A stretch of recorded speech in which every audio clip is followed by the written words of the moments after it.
मात्रे नमः ओम मातृभ्यो नमः ओम पित्रे नमः ओम पितृभ्यो नमः ओम गुरुभ्यो नमः ओम आचार्येभ्यो नमः ओम महागणपतये नमः ओम कुलदेवता भूदेवी सहित लक्ष्मीनारायणाय नमः ओम उमामहेश्वराभ्यां नमो नमः. ಸಮಸ್ತ ಋಷಿ ಪರಂಪರೆಯನ್ನು ಸಮಸ್ತ ಗುರು ಪರಂಪರೆಯನ್ನು ತಲೆಬಾಗಿ ನಮಿಸುತ್ತಾ ಸಮಸ್ತ ಮಿತ್ರ ವೃಂದಕ್ಕೆ ನಮಸ್ಕಾರಗಳು. ಜ್ಯೋತಿಷಕ್ಕೆ ಹೇಗೆ ಸಂಪರ್ಕಿಸಬೇಕು, ಎಷ್ಟು ಫೀಸ್ ಕಟ್ಟಬೇಕು, ಮತ್ತು ಜನ್ಮ ತಾರೀಕು ಇತ್ಯಾದಿಗಳು, ಜಾತಕ ಇಲ್ಲದಿದ್ದವರು ಏನು ಮಾಡಬೇಕು, ಹೇಗೆ ಸಂಪರ್ಕಿಸೋದು ಅಂದರೆ ನೀವು ಈ ಸಂಖ್ಯೆಗೆ ನಿಮ್ಮ ಹೆಸರನ್ನು ವಾಟ್ಸಪ್ ಮಾಡಿ ಮಾಹಿತಿ ಪಡೆಯಿರಿ. ಭಾದ್ರಪದ ಮಾಸಕ್ಕೆ ತಮಗೆಲ್ಲರಿಗೂ ಆತ್ಮೀಯ ಸ್ವಾಗತ. 30/8/2025 ಸಿಂಹರಾಶಿಗೆ ಬುಧ ಪ್ರವೇಶ, ಶುಕ್ಲ ಪಕ್ಷ ಸಪ್ತಮಿಯ ದಿನದಂದು. 13/9/2025 ತುಲಾರಾಶಿಗೆ ಕುಜ ಪ್ರವೇಶ, ಕೃಷ್ಣ ಪಕ್ಷ ಷಷ್ಠಿ ದಿನದಂದು. 14/9/2025 ಸಿಂಹರಾಶಿಗೆ ಶುಕ್ರ ಪ್ರವೇಶ, ಕೃಷ್ಣ ಪಕ್ಷ ಸಪ್ತಮಿ ದಿನದಂದು.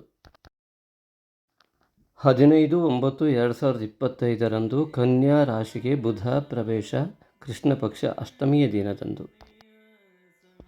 17/9/2025 ಕನ್ಯಾ ರಾಶಿಗೆ ರವಿ ಪ್ರವೇಶ, ಕೃಷ್ಣ ಪಕ್ಷ ಏಕಾದಶಿಯ ದಿನದಂದು.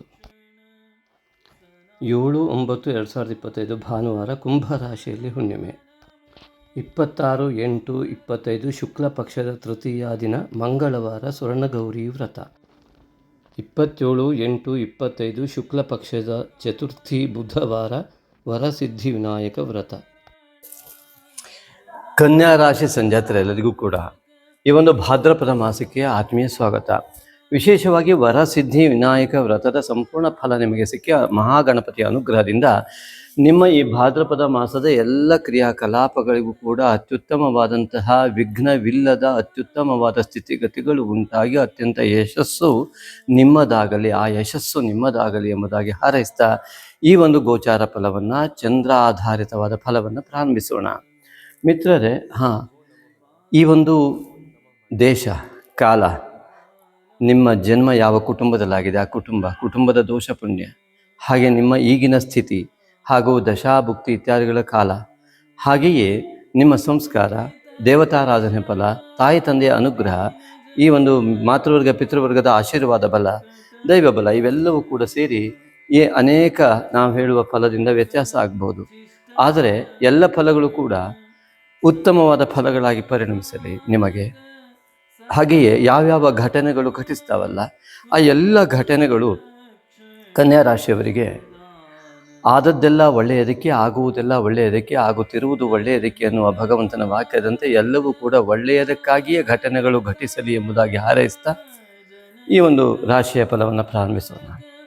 ಕನ್ಯಾ ರಾಶಿಯ ಅಧಿಪತಿ ಬುಧ 12ನೇ ಮನೆಯಲ್ಲೂ ಗೋಚರವಾಗ್ತಾ ಇದ್ದಾನೆ. ಆ ಬುಧನು ಈ ಒಂದು ಶುಕ್ಲ ಸಪ್ತಮಿ ಎಂದು ಸಿಂಹಕ್ಕೆ ಬರ್ತಾ ಇದ್ದಾನೆ. ಅನಂತರದಲ್ಲಿ ಆ ಅಷ್ಟಮಿ, ಕೃಷ್ಣ ಅಷ್ಟಮಿ ಎಂದು ಸೋಮವಾರ ದಿವಸ ಬುಧ ಕನ್ಯಾಕ್ಕೆ ಪ್ರವೇಶ ಮಾಡಿದ ಮೇಲೆ ತೊಂದರೆ ಇಲ್ಲ. ಆರೋಗ್ಯದ ಬಗ್ಗೆ ಗಮನ ಬೇಕು ಪ್ರಾರಂಭದಲ್ಲಿ. ಹಾಗೆಯೇ ಇನ್ನೊಂದು ಗಮನಿಸಲೇಬೇಕಾದ ಅಂಶ ಇಲ್ಲೇ ಇದೆ ನೋಡಿ. ಇದು ಅಮಾವಾಸ್ಯೆಯ ಚಂದ್ರ, ಉತ್ತರ ನಕ್ಷತ್ರದಲ್ಲಿ ಕನ್ಯಾ ರಾಶಿಯಲ್ಲಿ ಉತ್ತರ ನಕ್ಷತ್ರದ ದಿವಸ ಅಮಾವಾಸ್ಯೆ ಇದೆ. ಹಾಗಾಗಿ ಕನ್ಯಾ ರಾಶಿ ಅಮಾವಾಸ್ಯೆ ದಿವಸ ಇಲ್ಲಿ ರಾಶಿಯಲ್ಲಿ ರಾಶಿಯಾಧಿಪತಿಯ ಜೊತೆಗೆ ಅಮಾವಾಸ್ಯೆ ರವಿಯ ಜೊತೆಗೆ ಇದೊಂದು ಅದ್ಭುತವಾದ ಅಧ್ಯಾತ್ಮ ಯೋಗ ಕೂಡ ಆಗತ್ತೆ. ಆದರೆ ಒಂದು ಅಷ್ಟಮಾಧಿಪತಿಯ ಯೋಗ ಇರುವುದರಿಂದ ಸಾಯಬೇಕು ಅನ್ನುವಂತಹ ಚಿಂತನೆ, ಸಾಯಿ ಅನ್ನುವಂತಹ ಶಬ್ದ ಪ್ರಯೋಗ, ಅಥವಾ ಜೀವನ ಬೇಸರ ಆಗೋಯ್ತು ಯಾಕೋ ಬೇಡ ಎನ್ನುವಂತಹ ಚಿಂತನೆಗಳಿಂದ ದೂರ ಬರಬೇಕು ಉತ್ತಮ ಯೋಗ ಪಡೆಯುವುದಕ್ಕೆ. ಅದನ್ನು ಯೋಚನೆ ಮಾಡ್ತಾ ಇದ್ರೆ ಅದಕ್ಕೆ ಅಧೋಪತನ, ಅಧೋಲೋಕ ಗತಿ ಅಂತ ಕರೀತಾರೆ. ಆಗ ಅದನ್ನು ಬಿಟ್ಟು ಅಮಾವಾಸ್ಯೆ ದಿವಸ ಧ್ಯಾನಾದಿಗಳನ್ನು ಮಾಡಿ ಉತ್ತಮವಾದಂಥ ಫಲವನ್ನು ಪಡೆಯುವಲ್ಲಿ ಯಶಸ್ವಿಯಾಗಿ, ಮುಖ್ಯವಾಗಿ ಇಲ್ಲಿ ನೋಡಿ, ಈ ಒಂದು ರಾಶಿಯ ಅಧಿಪತಿಯಾದ ಬುಧ ಇಲ್ಲೇ ಬರುವಂಥದ್ದು ಅತ್ಯುತ್ತಮ. ಅಷ್ಟಮಾಧಿಪತಿ ಒಂದರಲ್ಲಿ ತೃತೀಯಾಧಿಪತಿಯಾದ ಕುಜ ಇರುವುದರಿಂದ ಸಹೋದರರ ಸಹಕಾರ ಇತ್ಯಾದಿಗಳು ಸಿಗುವಂಥ ಯೋಗಗಳು ಇಲ್ಲಿ ಕಂಡು ಬರ್ತವೆ. ಪಿತೃವರ್ಗದ ಪಿತೃಕಾರಕನಂತ ರವಿ ಕೂಡ ರಾಶಿಗೆ ಬಂದು, ಕುಜನು ಕೂಡ ಇದ್ದು ಪಿತೃವರ್ಗದ ಆಸ್ತಿ ಇತ್ಯಾದಿಗಳು, ಬಂಗಾರ ಇತ್ಯಾದಿಗಳು, ಅಲ್ಲಿಯ ಉತ್ತಮವಾದ ಫಲಗಳು ಕೂಡ ಲಭ್ಯವಾಗಲಿಕ್ಕಿದೆ. ಇಷ್ಟೇ ಅಲ್ಲ, ಕುಜನು ಶನಿ ಆ 6 ಮತ್ತು 5ನೇ ಮನೆ ಅಧಿಪತಿಯಾದ ಶನಿಯ ದೃಷ್ಟಿ ಇರುವುದರಿಂದಾಗಿ ಈ ಒಂದು ರಾಶಿಯಲ್ಲಿಯೇ ಕುಜನಿಂದ ಅತಿಯಾದ ಒತ್ತಡವನ್ನು ತೆಗೆದುಕೊಂಡ್ರೆ ಕುಜನ ದುಷ್ಫಲವನ್ನು ತೆಗೆದುಕೊಂಡು ಎಲ್ಲವನ್ನು ಕಳ್ಕೊಳ್ಳುವ ಯೋಗ ಕೂಡ ಬರ್ತದೆ. ಹಾಗಾಗಿ ಅತಿಯಾದಂತಹ ಮುಂಗೋಪ ಇತ್ಯಾದಿಗಳನ್ನು ಬಿಟ್ಟು ಒಮ್ಮೆ ಮುಂಗೋಪ ಇದ್ದರೆ ತಾಳ್ಮೆಯನ್ನು ಪಡೆದು ಕುಜನ ಒಂದು ದುಷ್ಫಲದಿಂದ ದೂರವಾಗಿ ಆ ಕುಜನ ತಾಳ್ಮೆ, ಆ ಕುಜನಿಂದ ಸುಫಲವನ್ನು, ಕ್ರಿಯಾಶೀಲತೆಯನ್ನು ನಿಮ್ಮ ಕೆಲಸ ಕಾರ್ಯಗಳಲ್ಲಿ ಮಾಡಿಕೊಂಡು ಶನಿಯಿಂದ ಬರುವ ಆಲಸ್ಯವನ್ನು ದೂರ ಮಾಡಿ ಆಳವಾದ ಚಿಂತನೆಗೆ ಶನಿಯಿಂದ ಸಹಕಾರ ತೆಗೆದುಕೊಂಡು ಕುಜನ ಆ ಶೀಘ್ರಗತಿಯನ್ನು ನಿಮ್ಮ ಕೆಲಸದಲ್ಲಿ ಅಳವಡಿಸಿಕೊಂಡು ರವಿ ಬುಧ ಎನ್ನುವ ನಿಪುಣ ಯೋಗವನ್ನು ನಿಮ್ಮ ಭಾಷಾ ಸಾಮರ್ಥ್ಯವನ್ನು ಉತ್ತಮ ಶಬ್ದಗಳ ಪ್ರಯೋಗ ಮೂಲಕ, ಉತ್ತಮ ಸಂಸ್ಕಾರಯುಕ್ತವಾದ ಶಬ್ದದ ಮೂಲಕ ಉತ್ತಮ ಉದ್ದೇಶಕ್ಕಾಗಿ ನೀವು ಮಾತನಾಡಿ ಯಶಸ್ಸನ್ನು ಗಳಿಸಿಕೊಳ್ಳಿಕ್ಕೆ ಮಹಾಯೋಗ ಇದೆ. ಹಾಗಾಗಿ ಇಲ್ಲಿ ಅದ್ಭುತವಾದ ಯೋಗಗಳು ಇಲ್ಲಿ ಈ ಒಂದು ರವಿ ಬುಧ ಕುಜ ಮತ್ತು ಅಮಾವಾಸ್ಯೆಯಿಂದ ಉಂಟಾಗುವಂಥ ಲಕ್ಷಣಗಳು ಕಂಡುಬಂದು ಕೆಲವರು ಇದನ್ನು ಈ ಕುಜನ ಒಂದು ಶೀಘ್ರಗತಿ, ಕೋಪ, ಅತ್ಯಂತ ಮಾನಸಿಕ ಒತ್ತಡ, ಅಯ್ಯೋ ಎಷ್ಟೊತ್ತಿಗೂ ನನಗೆ ಕಷ್ಟ, ಈ ರೀತಿಯಾದ ಮಾತುಗಳು, ಅಯ್ಯೋ ನನಗಾಗೋದಿಲ್ಲ, ಏನು ನೀ ಈಗ ಯಾಕಾಗಿ ಮಾಡಿದೆ, ಈ ರೀತಿಯಾದಂತಹ ರೋಷಾವೇಶಗಳಿಂದ ಆಡುವ ಮಾತುಗಳಿಂದ ತಮ್ಮ ಮಹಾಯೋಗವನ್ನು ಕಳೆದುಕೊಳ್ತಾರೆ. ಅದನ್ನು ಬಿಟ್ಟು ತಾಳ್ಮೆಯಿಂದ, ದೇವತಾರಾಧನೆಯಿಂದ, ತಾಯಿ ತಂದೆಯ ಅನುಗ್ರಹದಿಂದ ಇದನ್ನು ಮಾಡ್ತಾ ಬಂದರೆ ಈ ಒಂದು 5 ಪಂಚಮಾಧಿಪತಿ ಜ್ಞಾನಾಧಿಪತಿಯ ಶನಿಯ ಒಂದು ಉತ್ತಮ ಪ್ರಭಾವ ಮತ್ತು ತೃತೀಯಾಧಿಪತಿಯ ಉತ್ತಮ ಪ್ರಭಾವವನ್ನು ನೀವು ಪಡೆಯಬಹುದು. ಹಾಗಾಗಿ ಅತ್ಯುತ್ತಮವಾದಂತಹ ಯೋಗ, ರಕ್ತದಲ್ಲಿ ದೋಷಗಳು ಉಂಟಾಗುವ ಯೋಗ, ಯಾರು ಸಿಟ್ಟು ಮಾಡ್ತಾರೋ ಇತ್ಯಾದಿಗಳು ಮಾಡ್ತಾರೋ, ಅಷ್ಟಮದಲ್ಲಿ ಆ ತಲೆಯ ಭಾಗದ ಅಧಿಪತಿಯಾದ ಕುಜ ಇಲ್ಲಿರುವುದರಿಂದ ಇದು ಅನೇಕರಿಗೆ ಬ್ರೈನ್ ಹೆಮ್ರೇಜ್, ಪ್ಯಾರಾಲಿಸಿಸನ್ನು ಉಂಟು ಮಾಡುವ ಲಕ್ಷಣಗಳಿದೆ. ಅದು ನಿಮ್ಮ ಒತ್ತಡವನ್ನು ನೀವು ತೆಗೆದುಕೊಳ್ಳುವ ರೀತಿಯ ಮೇಲೆ ಇದೆ. ಅದನ್ನು ನೀವು ಯೋಚನೆ ಮಾಡಬೇಕಾಗತ್ತೆ. ಧ್ಯಾನವನ್ನು ಮಾಡಿ ಉತ್ತಮ ಆಗುತ್ತೆ. ಸ್ಟ್ರೆಸ್ ತೆಗೆದುಕೊಳ್ಬೇಡಿ. ಹಾಗೆ ಇಲ್ಲಿ ಗರ್ಭಕೋಶದ ಅಧಿಕಾರಿ ಕುಜ ಇರೋದ್ರಿಂದ ಗರ್ಭಕೋಶದ ಸಮಸ್ಯೆಗಳು ಅನೇಕ ಸ್ತ್ರೀಯರಿಗೆ ಬರುವ ಲಕ್ಷಣ ಇದೆ. ಅದನ್ನು ಕೂಡ ಅತಿ ಸಮಾಧಾನದಿಂದ, ತಾಳ್ಮೆಯಿಂದ, ಅನೇಕರಿಗೆ ಇದು ತುಂಬ ಸಮಸ್ಯೆ ಕೂಡ ಹೌದು. ಅನೇಕರಿಗೆ ಈ ಒಂದು ಕನ್ಯಾ ರಾಶಿಯವರಿಗೂ ಕೂಡ ಈ ಕುಜನು ಇಲ್ಲೇ ಇರುವುದರಿಂದಾಗಿ ಈ ಸಮಯದಲ್ಲಿ ಬಹಳ ಸಮಾಧಾನ ಬೇಕು, ಕೆಲವರಿಗೆ ವಿಶ್ರಾಂತಿ ಬೇಕು. ಅದರ ಬಗ್ಗೆ ಗಮನ ಕೊಡಿ. ಹಾಗೆಯೇ ಇನ್ನು ರಾಶಿಯಿಂದ ದ್ವಿತೀಯದಲ್ಲಿಯೇ ಕುಜ ಬರುವುದರಿಂದಾಗಿ ಕೂಡ ಇದು ಗುರುವಿನ ದೃಷ್ಟಿ ಇರುವ ಸ್ಥಾನವಾಗಿದ್ದರಿಂದ ಹಣಕಾಸು ಮತ್ತು ಮಿತ್ರಕ್ಷೇತ್ರಾದಿಗಳಿಂದ ಉತ್ತಮ ಫಲ ಲಭ್ಯ ಇದೆ. ಈ ಹಿಂದೆ ಹೇಳಿದಂತೆ ಅಷ್ಟಮದ ಪತಿಯ ಕುಜ ಆಗಿದ್ದು ದ್ವಿತೀಯದಲ್ಲಿ ಬಂದು ಗುರು ದೃಷ್ಟಿಯುಕ್ತರಾಗಿದ್ದಾಗ ಎಂತಹದೇ ಗರ್ಭಕೋಶ ಸಂಬಂಧಿ ರೋಗವಿದ್ದರೂ ಅಥವಾ ಯಾವುದೇ ರೀತಿಯಾದ ರೋಗಗಳು ಬರುವಂಥ ಯೋಗಗಳಿದ್ದರೂ ಅದನ್ನು ತಪ್ಪಿಸಿಕೊಳ್ಳಲಿಕ್ಕೆ ಗುರು ಪುಣ್ಯಾಂಶ ನಿಮ್ಮನ್ನು ಕಾಪಾಡುವಂತಹ ಯೋಗಗಳು ಕೂಡ ಇಲ್ಲಿ ಬರ್ತದೆ. ಹಾಗಾಗಿ ಪುಣ್ಯಾಂಶಕ್ಕೆ ಸಂಬಂಧಪಟ್ಟಂತೆ ಪುಣ್ಯಾಂಶವನ್ನು ಹೆಚ್ಚಿಗೆ ಮಾಡ್ಕೊಳ್ತಾ ಬನ್ನಿ. ಅಂದರೆ ಧನಾತ್ಮಕ ಚಿಂತನೆ, ಒಳ್ಳೆಯ ಪದಗಳ ಪ್ರಯೋಗ ಇತ್ಯಾದಿಗಳು. ಹಾಗೆಯೇ ಒಳ್ಳೆಯ ಯೋಚನೆ. ಇನ್ನು ರಾಶಿಯಿಂದ ತೃತೀಯಾಧಿಪತಿ ಕುಜಾಗಿನ ಮಾತುಕತೆಗಳಲ್ಲಿ ಯಶಸ್ವಿ ಹಾಗೂ ಸಹೋದರ ಕ್ಷೇತ್ರದ ಸಹಕಾರ. ಚತುರ್ಥಾಧಿಪತಿ ಗುರು ದಶಮದಲ್ಲಿರುವುದರಿಂದ ಮನಸ್ಸಿಗೆ ತೃಪ್ತಿಯಾಗುವ ಉದ್ಯೋಗದಲ್ಲಿ ಉತ್ತಮ ಸಾಧನೆ ಹಾಗೂ ಅತ್ಯುತ್ತಮವಾದ ಕಾರ್ಯ ನಿಮ್ಮಿಂದ ಆಗುವಂಥ ಯೋಗ. ಪಂಚಮಾಧಿಪತಿ ಶಕ್ತಿ ಸಪ್ತಮದಿಂದ ದೃಷ್ಟಿಯಾಗುವುದರಿಂದಾಗಿ ಅಲ್ಲಿ ದೀರ್ಘಕಾಲಿಕವಾದ ಅಧ್ಯಯನ ಯೋಗ, ದೀರ್ಘಕಾಲಿಕವಾದ ದಾಂಪತ್ಯ ಯೋಗ ಅಥವಾ ಉತ್ತಮ ಪ್ರೇಮಿಯ ಯೋಗ ಅಥವಾ ಉತ್ತಮ ದಾಂಪತ್ಯ ಯೋಗ, ಸಂಗಾತಿಯ ಯೋಗ ಇತ್ಯಾದಿಗಳು, ಪೂರ್ವಜನ್ಮದ ಬಂಧ ಇರುವ ಯೋಗ ಇರುವಂಥದ್ದೇ ನಿಮಗೆ ಲಭ್ಯವಾಗುವಂತಹ ಸಂಬಂಧ ಯೋಗ ಇತ್ಯಾದಿಗಳೆಲ್ಲವೂ ಲಭ್ಯವಾಗ್ತಾ ಇದೆ. ಹಾಗೆ ಇನ್ನು 6ನೇ ಮನೆಯಲ್ಲಿ ಚಂದ್ರ ರಾಹು ಇರೋದ್ರಿಂದ ನಿಮ್ಮ ರೋಗ ಚಿಂತನೆಯನ್ನು ಕಡಿಮೆ ಮಾಡಿಕೊಳ್ಳಿ. ನಮಗೆ ಒಂದು ಸಣ್ಣ ಅದು ಇಷ್ಟೆಲ್ಲ ನೋವಾಗ್ತಾ ಇದೆ ಎನ್ನುವಂತಹ ಯೋಚನೆಯನ್ನು ಬಿಟ್ಟು ಅದಕ್ಕೆ ಏನು ಮಾಡಬೇಕು ಅಂತ ಚಿಂತನೆ ಮಾಡಿ. ಅಯ್ಯೋ ರೋಗ ಅಂತ ಚಿಂತೆಯನ್ನು ಮಾಡಬೇಡಿ.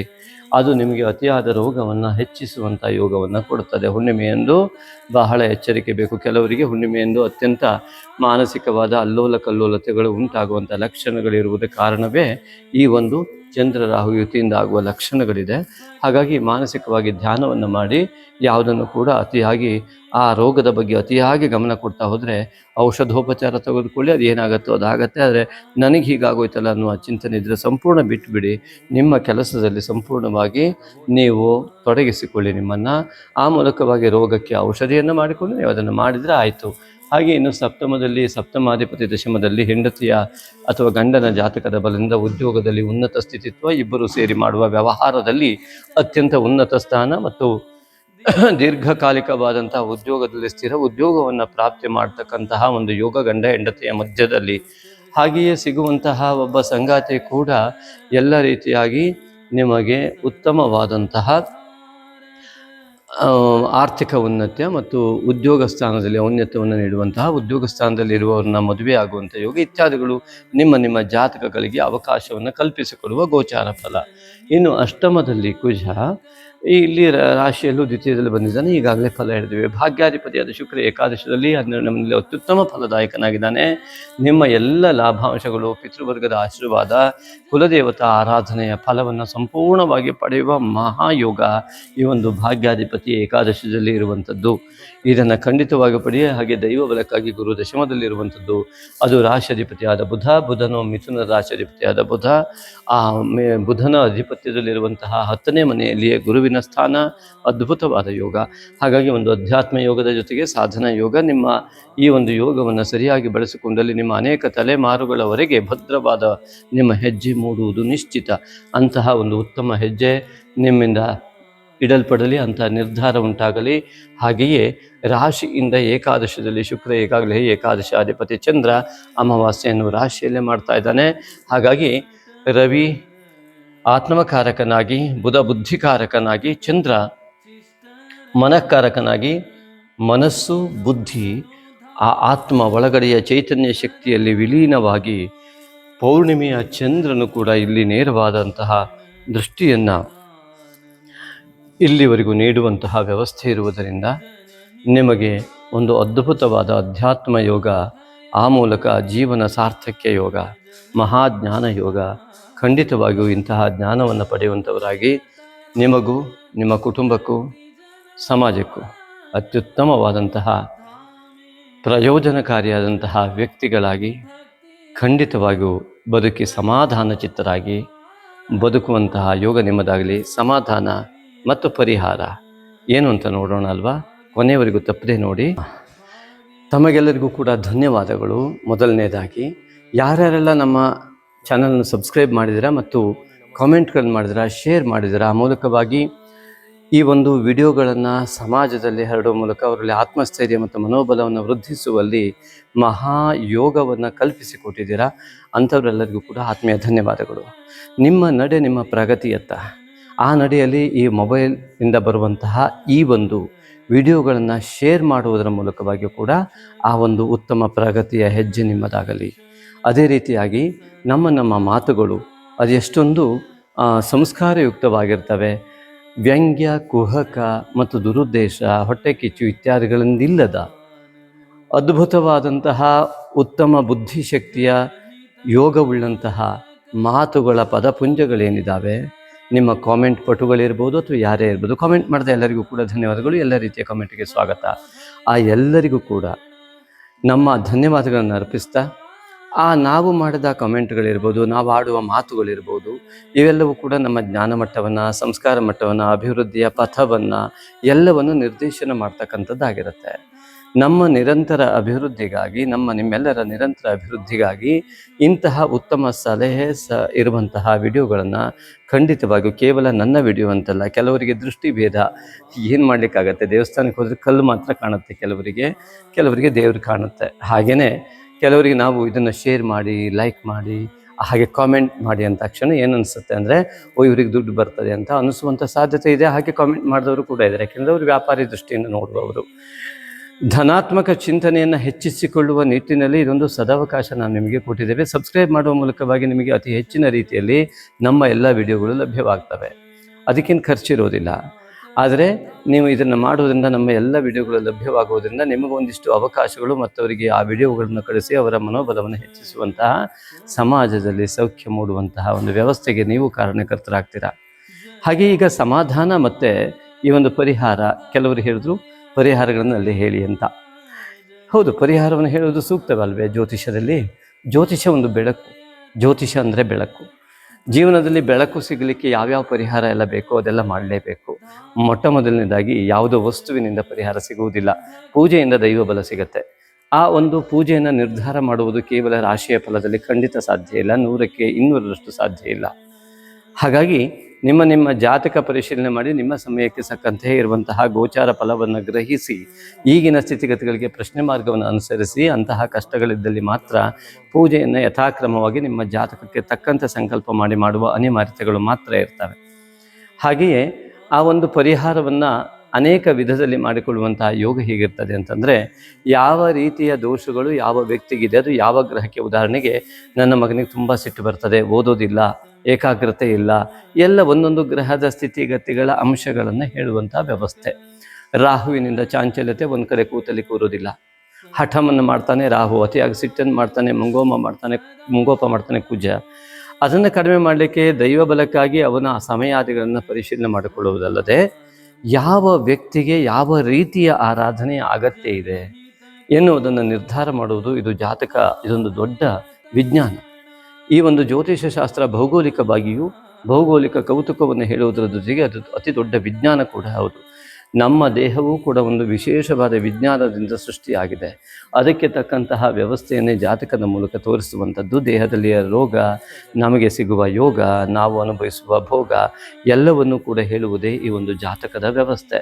ಆ ಯೋಗ ರೋಗ ಭೋಗಗಳನ್ನು ಪರಿಶೀಲಿಸುವುದು ನಿಮ್ಮ ಜಾತಕಗಳಲ್ಲಿ ಸತ್ವ ರಜತಮೋ ಗುಣಗಳನ್ನು ಆಚರಿಸಿ. ಹಾಗಾಗಿ ನಿಮ್ಮಲ್ಲಿ ಸತ್ವಗುಣ ಹೆಚ್ಚಾಗಬೇಕು, ರಜಗುಣ ಹೆಚ್ಚಾಗಬೇಕು, ತಮೋಗುಣ ಹೆಚ್ಚಾಗಬೇಕು ಅನ್ನೋದಕ್ಕೆ ಸತ್ವಗುಣ ಹೆಚ್ಚಾಗಬೇಕು, ಅದೇ ಅತಿ ಮುಖ್ಯ ಎನ್ನುವುದು ಸ್ಪಷ್ಟವಾಗಿ ಗೋಚರವಾಗುವ ಎಲ್ಲರಿಗೂ ಬೇಕಾದ ಅನಿವಾರ್ಯತೆ. ಆ ಸತ್ವಗುಣದ ಆಧಿಕ್ಯತೆಗೆ ಒಬ್ಬೊಬ್ಬರಿಗೆ ಒಂದೊಂದು ರೀತಿಯಾದಂಥ ಆರಾಧನೆಯ ಅಗತ್ಯ ಖಂಡಿತವಾಗಿರುತ್ತೆ. ಅದು ಜಾತಕದ ಮೂಲಕ ನಿರ್ಧಾರ ಮಾಡಿ ಆ ಆರಾಧನೆಯನ್ನು ಯಾವ ಕ್ರಮದಲ್ಲಿ ಮಾಡಬೇಕು ಎನ್ನುವುದು ಈ ಜಾತಕ ಅತ್ಯಂತ ಸ್ಪಷ್ಟವಾಗಿ ನಿರ್ದೇಶನ ಕೊಡ್ತದೆ. ಅದೇ ರೀತಿಯಾಗಿ ಜಾತಕದ ಮೂಲಕ ಔಷಧೋಪಚಾರಗಳಿಗೂ ಕೂಡ ವೀರಸಿಂಹಾವಲೋಕನ ಗ್ರಂಥ ಅತ್ಯಂತ ಉತ್ತಮವಾಗಿ ವಿವರಿಸಿದೆ. ಚರಕ ಶುಶ್ರುತೆ ಎಲ್ಲ ನಮ್ಮ ಭಾರತೀಯ ಪರಂಪರೆಯ ಯಾವ ಆಯುರ್ವೇದ ಗ್ರಂಥಗಳು ಅತ್ಯುತ್ತಮವಾಗಿ ತೋರಿಸಿದ್ದಾರೆ. ಹಾಗಾಗಿ ಅದನ್ನು ನಾವು ಅನುಸರಿಸುವುದಕ್ಕಾಗಿ ನಮಗೆ ಯೋಗ ಕೂಡ ಬೇಕಾಗತ್ತೆ. ಅದನ್ನು ನಾವು ಅನುಭವಿಸೋಣ, ಒಳ್ಳೆಯ ಯೋಗವನ್ನು. ಇದು ಪರಿಹಾರದ ಚಿಂತನೆ. ಆದರೆ ಸಮಾಧಾನ, ಎಲ್ಲರಿಗೂ ಬೇಕಾಗಿದ್ದು ಸಮಾಧಾನ. ಪರಿಹಾರದಿಂದಲೇ ಸಮಾಧಾನವೇ ಅಥವಾ ಪರಿಹಾರ ಹೇಳಿದರೆ ಸಮಾಧಾನವೇ? ಅನೇಕ ಪ್ರಶ್ನೆಗಳಿವೆ ಇದರಲ್ಲಿ. ಸಮಾಧಾನ ಹಣಕಾಸು ಇದ್ದರೂ ಕೂಡ, ಹಣ ಬೇಕಷ್ಟಿದೆ ಸ್ವಾಮಿ, ಮನಸ್ಸಿಗೆ ಮಾತ್ರ ನೆಮ್ಮದಿ ಇಲ್ಲ, ಏನು ಮಾಡೋದು ಅಂತ ಜ್ಯೋತಿಷಕ್ಕೆ ಬರ್ತಾರೆ. ಕೆಲವರು ಏನು ಮಾಡಿದ್ರೂ ಕೈ ಹತ್ತಾ ಇಲ್ಲ ಸ್ವಾಮಿ, ನೆಮ್ಮದಿನೇ ಸಿಗ್ತಾ ಇಲ್ಲ, ಹಣವೇ ಇಲ್ಲ ಅಂತ ಹೇಳ್ತಾರೆ. ಅಂದರೆ ನೆಮ್ಮದಿಗೆ ಹಣವೇ ಕಾರಣವಾಗಿದ್ದರೆ ಹಣವಂತನಿಗೂ ಕೂಡ ನೆಮ್ಮದಿ ಬರಬೇಕಿತ್ತು. ನೆಮ್ಮದಿಗೆ ಹಣಕಾಸು ಇಲ್ಲದೆ ಇರುವುದೇ ಕಾರಣವಾಗಿದ್ದರೆ ಹಣಕಾಸು ಇಲ್ಲದೆ ಇದ್ದ ವ್ಯಕ್ತಿಗೂ ಕೂಡ ನೆಮ್ಮದಿ ಬರಬೇಕಿತ್ತು. ಇಲ್ಲಿ ಎರಡೂ ಆಗ್ತಾ ಇಲ್ಲ. ಅಂದರೆ ನೆಮ್ಮದಿಗೆ ಬೇರೆ ದಾರಿ ಇದೆ, ಸಮಾಧಾನಕ್ಕೆ ಬೇರೆ ದಾರಿ ಇದೆ ಅನ್ನೋದು ಅರ್ಥ. ಆಧಾನ ಅಂದರೆ ಇಡುವುದು. ಏನು ಸಮ್ಯಕ್ ಆಧಾನ, ಸರಿಯಾಗಿ ಇಡುವಿಕೆ. ಏನು ಸರಿಯಾಗಿ ಇಡುವುದು ಅಂತಂದು ಕೇಳಿದ್ರೆ ಅದೇ ಸಮಾಧಾನ.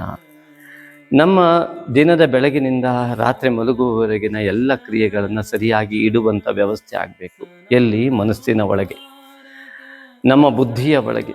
ಎಲ್ಲಿ ಯಾವ ಸ್ಟೋರೇಜ್ ಅಂತ ಇದೆಯಲ್ಲ, ನಮ್ಮಲ್ಲಿ ಸಂಗ್ರಹಕ ಚಿತ್ತ, ಅದನ್ನು ಚಿಪ್ ಅಂತ ಕರಿತಿರೋ, ಚಿತ್ರಗುಪ್ತ ಅಂತ ಕರಿತಿರೋ, ನಿಮಗೆ ಬಿಟ್ಟಿದ್ದು. ಆದರೆ ಆ ಚಿತ್ತದಲ್ಲಿ ಯಾವುದೆಲ್ಲ ಯೋಚನೆಗಳು ಅಲ್ಲಿ ಬಂದು ಸೇರಿಕೊಳ್ತಾ ಸಂಗ್ರಹ ಆಗ್ತಾ ಇರತ್ತಲ್ಲ, ಆ ಸಂಗ್ರಹವಾಗಿ ನಾವೊಂದು ಪೆಟ್ಟಿಗೆ ಇಟ್ಕೊಂಡಿದ್ದೇವೆ, ಒಳ್ಳೆಯದನ್ನು ಮಾತ್ರ ಇಡ್ತಾ ಬರ್ತೇವೆ.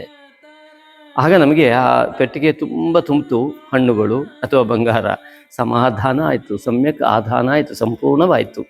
ನಾವು ಯಾವುದೋ ಒಂದು ಕೆಲಸವನ್ನು ಪರಿಪೂರ್ಣ ಮಾಡುವಾಗ ನಾವು ಮಾಡುವ ಕೆಲಸದ ಪರಿಪೂರ್ಣತೆಯನ್ನು ಗಮನಿಸ್ತೇವೆ.